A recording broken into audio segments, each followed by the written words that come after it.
नमस्ते दोस्तों, कैसे हो आप लोग। आशा करता हूँ आप सभी की सेहत अच्छी होंगी, आप स्वस्थ मस्त और आनंदमय जीवन जी रहे होंगे। दोस्तों, आज मैं थोड़े से संजीदा विषय पे बात करने वाला हूँ और वो विषय आपने थंबनेल में देखा ही होगा कि क्या हस्तमैथुन से हमारे शरीर के ऊपर दुष्परिणाम देखने को मिलते हैं। यदि देखने को मिलते हैं तो कौन से दुष्परिणाम देखने को मिलते हैं। सबसे पहले तो मैं बता देना चाहता हूँ कि आजकल के मॉडर्न डॉक्टर्स, कई डॉक्टर्स मैंने देखे हैं जो इस बात को सिरे से नकार देते हैं कि किसी न किसी कारण से हस्तमैथुन से हमारे शरीर के ऊपर दुष्परिणाम होता है। ऐसा बिल्कुल ही नहीं है कि हस्तमैथुन यदि बहुत ही ज़्यादा प्रमाण में करेंगे और शरीर पर दुष्परिणाम नहीं होगा।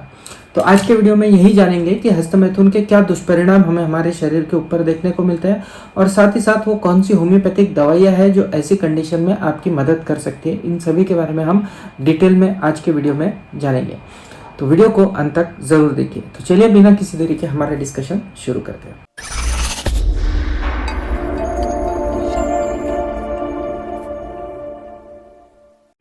दोस्तों, आगे बढ़ने से पहले आप सभी से अनुरोध रहेगा कि आप यदि मेरा चैनल पहली बार देख रहे हैं तो प्लीज़ चैनल को सब्सक्राइब कर दीजिए और साथ ही साथ बेल आइकन के बटन को भी दबा दीजिए, जिससे जब भी मैं कोई नया वीडियो अपलोड करूं तो उसकी नोटिफिकेशन तुरंत आपको मिल जाए।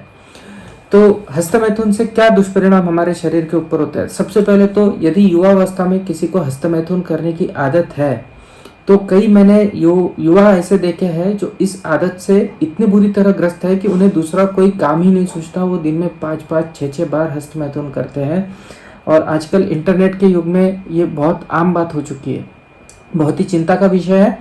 तो सबसे पहले तो अनुरोध करूंगा युवाओं से कि वो अपना ध्यान कहीं और बटाए, दिन भर हस्तमैथुन के पीछे ना लगे। और ये बहुत ही बुरी बीमारी है, बुरी लत है, इससे अभी पीछे छुड़ाना अच्छा रहेगा। तो चलिए बात करते हैं वो कौन से दुष्परिणाम है। यदि आपने पहले बहुत ज़्यादा हस्तमैथुन किए है तो प्रौढ़ावस्था में हमें कौन कौन से दुष्परिणाम इसके देखने को मिलते हैं। तो सबसे पहले तो नसों का कमज़ोर होना या लिंग का छोटा हो जाना, ये हमें हस्तमैथुन की वजह से देखने को मिलता है। हमारे लिंग के अंदर बहुत सी छोटी छोटी नसें होती है, बारीक बारीक नसें होती है जो हम नेकेड आई से देख भी नहीं सकते। और इन नसों के अंदर जब रक्त का प्रवाह होता है, ब्लड फ्लो होता है, तभी इसके अंदर हमें तनाव देखने को मिलता है। ऐसे में यदि हस्तमैथुन कोई करता है तो हमारे जो हाथों की स्किन होती है वो काफ़ी सख्त होती है, वो इन नसों के ऊपर रगड़ी जाती है। ऐसे में जो छोटी छोटी नसें हैं उन्हें नुकसान हो सकता है, जिसकी वजह से इनकी नसें कमज़ोर हो सकती है। और यदि बहुत अर्ली एज में ये आदत आपको लग गई तो हो सकता है कि इसकी वजह से आपके लिंग का जो साइज़ है वो भी कम हो जाए, लिंग छोटा रह जाए। तो ये एक दुष्परिणाम हमें हस्तमैथुन का देखने को मिलता है। इसका दूसरा दुष्परिणाम है कि हमारे लिंग के अंदर तनाव ना आना। अब यदि ब्लड फ्लो प्रॉपरली नहीं हुआ, रक्त का प्रवाह यदि हमारे लिंग में ठीक तरह से नहीं हुआ तो वहाँ पे तनाव कम आएगा और इस चीज़ को हम कहते हैं इरेक्टाइल डिसफंक्शन। तो ये प्रौढ़ावस्था में हमें कई लोगों के अंदर देखने को मिलता है। हम हिस्ट्री लेते हैं तो उनके अंदर हमें हिस्ट्री भी देखने को मिलती है कि हस्तमैथुन बहुत ज़्यादा किया करते थे युवावस्था में, जिसकी वजह से प्रौढ़ावस्था में उन्हें इरेक्टाइल डिसफंक्शन हुआ। इसका तीसरा दुष्परिणाम है शीघ्र पतन, जिसे हम प्री मैच्योर इजैकुलेशन कहते हैं। कि संभोग करने जाते हैं, संभोग करते हैं, नहीं करते हैं, थोड़ा बहुत भी स्टिमुलेशन लिंग को मिलता है तो वहाँ पे उनका वीर्य निकल जाता है, इसे हम शीघ्र पतन कहते हैं। ये तीसरा दुष्परिणाम हमें हस्तमैथुन की वजह से होता हुआ देखने को मिलता है। इसका चौथा दुष्परिणाम है धातु या शुक्राणु की कमी। धात हो जाना, यानी जब पेशाब के लिए जाते हैं या लैट्रिन के लिए जाते हैं तब सफ़ेद पानी निकल जाता है, वीर्य वहाँ पे निकल जाता है, इसे हम धात निकलना कहते हैं। और इसी की वजह से कई बार हमें शुक्राणुओं की कमी भी वीर्य के अंदर होती हुई देखने को मिलती है। वीर्य जो है वो काफ़ी पतला हो जाता है। तो ये चौथा दुष्परिणाम है जो हमें देखने को मिलता है।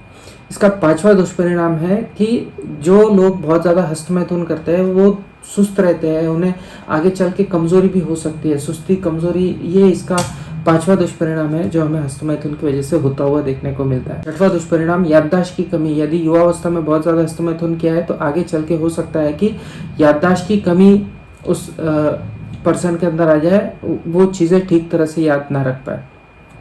इसका सातवां दुष्परिणाम है कि कई बार हस्तमैथुन यदि बहुत ज़्यादा करते हैं युवा तो उनके अंदर कमर दर्द हमें होता हुआ देखने को मिलता है, क्योंकि लिंग के नसें भी हमारे कमर से ही ऊपर होती हुई जाते हैं तो उनका ओवर स्टिमुलेशन होकर शायद वहाँ पे हमें कमर दर्द होता हुआ देखने को मिलता है। लेकिन बहुत ज़्यादा ये लोगों के अंदर हमें देखने को मिला है कि बहुत ज़्यादा यदि हस्तमैथुन करते हैं तो कमर दर्द की तकलीफ उन्हें होती हुई देखने को मिलती है। और इसका 8वां दुष्परिणाम है कि सिर्फ लिंग की नहीं लेकिन हमारे शरीर की बाकी नसें भी कमज़ोर होती जाती है और इस वजह से शरीर के अंदर सुन्नपन का एहसास होता है। हाथ में होगा, पैर में होगा, सुन्नपन रोगी को लगते रहता है। तो ये सुन्नपन का 8वां दुष्परिणाम हमें हस्तमैथुन की वजह से होता हुआ देखने को मिलता है। ये हमारे ओवरऑल नर्वस सिस्टम की वीकनेस की वजह से देखने को मिलता है। तो ये 8 दुष्परिणाम है जो हमें अत्यधिक हस्तमैथुन की वजह से होता हुआ देखने को मिलते हैं। अब इसके लिए होम्योपैथिक दवाइयाँ कौन सी है? तो सबसे पहले जो मैंने बताया कि युवावस्था में इसकी आदत लग सकती है और लोग इसके आदी हो जाते हैं, बहुत ही ज़्यादा इसके आदत से ग्रस्त हो जाते हैं। तो ऐसे में जो होम्योपैथिक दवा है जो इस आदत को तोड़ सकती है वो दवा है दोस्तों स्टेफिसेग्रिया 30। यदि कोई बहुत ज़्यादा हस्तमैथुन कर रहा है युवा तो उसे आप ये दवा दीजिए, स्टेफिसेग्रिया 30 दीजिए। इसकी 2-2 बूंदे उसे सुबह शाम कंटिन्यूसली लेना है। यदि 15-20 दिन 1 महीने तक लेता है तो इसकी वजह से उसकी जो हस्तमैथुन की आदत है उसे ब्रेक करने में हमें काफ़ी मदद मिल सकती है। दोस्तों हस्तमैथुन की वजह से कई बार हमने देखा है कि ब्लड सर्कुलेशन कम हो जाता है, लिंग के अंदर रक्त का प्रवाह कम हो जाता है, जिसकी वजह से लिंग के अंदर हमें कमजोरी होते हुए देखने को मिलती है, नसें कमज़ोर हो जाती है, लिंग का जो साइज़ है वो भी हमें छोटा होता हुआ देखने को मिलता है। तो ऐसी कंडीशन में हमें जो होम्योपैथिक मेडिसिन बहुत अच्छी तरह से काम करती हुई देखने को मिलती है वो है cydonia vulgaris. Cydonia vulgaris mother tincture form में आती है। साइडोनिया वल्गैरिस क्यू इस नाम से आपको ये दवा मिलेंगी। इसकी 20-20 बूंदे आधा कप कुनकुने पानी में मिला के सुबह शाम आपको लेना है। कंटिन्यूसली यदि आप लेंगे तो आपके लिंग की नसों की कमज़ोरी यह दवा दूर कर सकती है।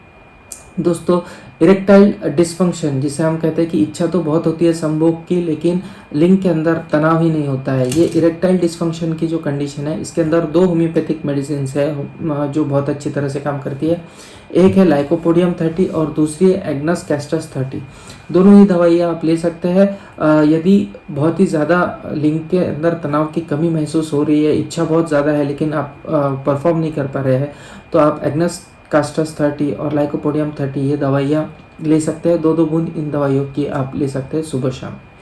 इसके अलावा धात जाना या शुक्राणुओं की कमी होना, जो पतला हो जाता है वीर्य और पेशाब के वक्त वीर्य निकल जाता है, इस कंडीशन के लिए हम देते हैं एक दवा जिसका नाम है सेलेनियम 30। बहुत अच्छी तरह से काम करती है।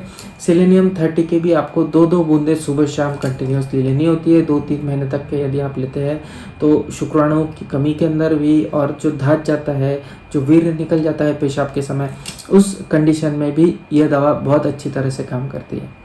दोस्तों यदि बहुत ज़्यादा हस्तमैथुन करने की वजह से किसी के अंदर सुस्ती है, कमज़ोरी आती है तो ऐसे लोगों के अंदर हम दे सकते हैं जिनसेंग। जिनसेंग ये दवा आपको आपके नज़दीकी होम्योपैथिक मेडिकल स्टोर पे मिल जाएंगी। इसे मदर टिंचर फॉर्म में लेना है। जिनसेंग क्यू नाम से ये दवा आएंगी और इसकी भी 20-20 बूंदे आपको आधा कप गुनगुने पानी में डाल के सुबह शाम कंटिन्यूसली लेना है। इससे आपकी सुस्ती, कमज़ोरी दूर हो जाती है।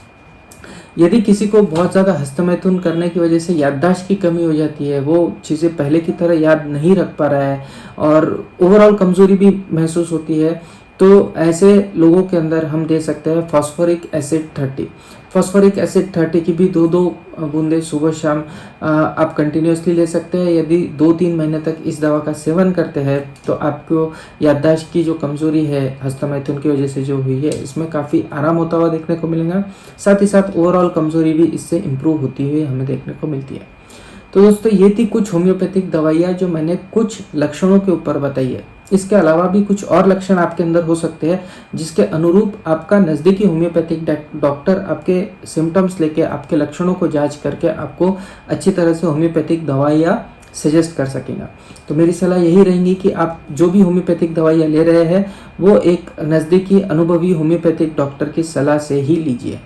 तो ये था आज का वीडियो। आशा करता हूँ ये जो टॉपिक मैंने आपको बताया आज, इसके बारे में आपको अच्छा लगा होगा, ये टॉपिक अच्छा लगा होगा, इसके बारे में आपको पता ना हो और आपका नॉलेज इम्प्रूव हुआ हो, ऐसी आशा रखता हूँ।